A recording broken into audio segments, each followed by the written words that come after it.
Favourite শুক্তো? হ্যাঁ, তোমার favourite শুক্তোটা হয়েছে আজকে।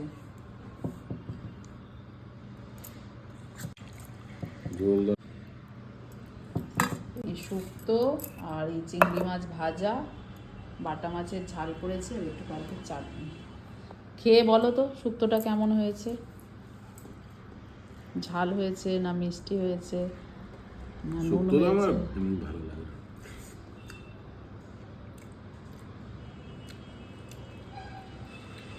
ভালো, খুব সুন্দর হয়েছে। শুক্তোয় রাঙালুটা ছিল না, খুব সুন্দর হয়েছে কিন্তু গ্রেভিটা নিয়ে। বাহ, খুব ভালো সুন্দর হয়েছে? হয়েছে।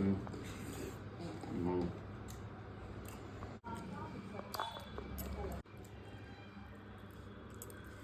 ছোট ছোট বাটা মাছই ভালো, বড় বাটা মাছে প্রচুর কাঁটা হয়। বাঁচতে অসুবিধে, ছোট বাটা মাছই ভালো। আর কাঁটাটা খুবই খারাপ।